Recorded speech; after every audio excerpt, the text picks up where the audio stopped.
Remember how you felt when you brought home your new puppy? Felt exciting, right? But let's be real, it's also borderline chaotic. And if you're about to get a puppy, listen up. Here's where it gets controversial.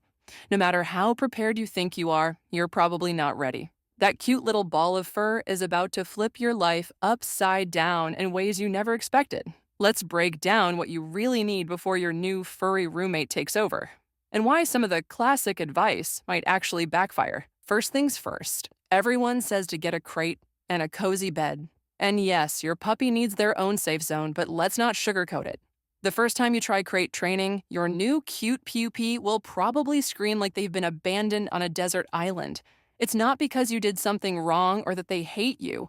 It's because they're testing your patience.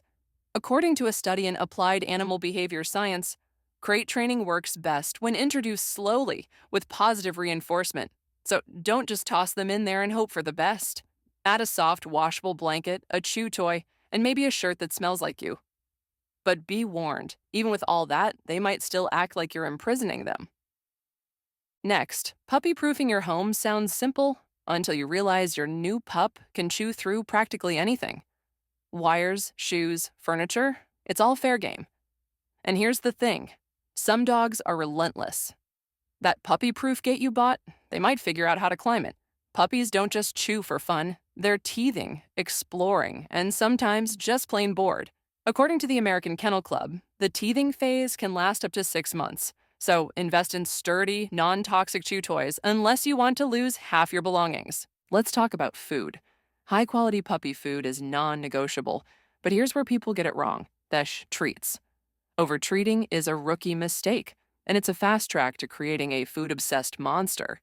Use tiny, low-calorie treats during training, just enough to keep their attention. And skip the people food, no matter how much they beg. Research from veterinary nutrition found that even small amounts of certain human foods like grapes or onions can be toxic. So if you don't want to be calling your vet at midnight, keep your snacks to yourself. Speaking of vets, schedule that first appointment before you bring your puppy home. Here's why. Puppies are magnets for trouble. From eating socks to developing weird rashes, you're going to have questions.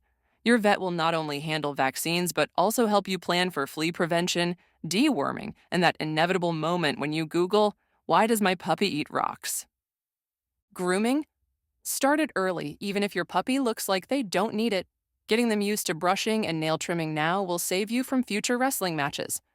But be warned, some puppies hate bath time so much they'll act like you're trying to drown them. Pro tip, use a lick mat with peanut butter to distract them. It's a game changer.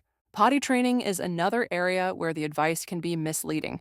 People say, be consistent, but what they don't tell you is that even with consistency, accidents will happen. A lot. Enzymatic cleaners are your best friend because if your puppy smells their own oops a spot, they'll keep going back. And don't fall for the rubbing their nose in it myth. It's ineffective and cruel. Positive reinforcement works better, even if it takes longer. Here's the controversial part. Training isn't just for your puppy. It's for you. A lot of new puppy owners think their dog is bad, when really they just haven't learned how to communicate with them. Commands like sit, stay, or and drop it are lifesavers, but they take time and patience if you're not willing to invest in training.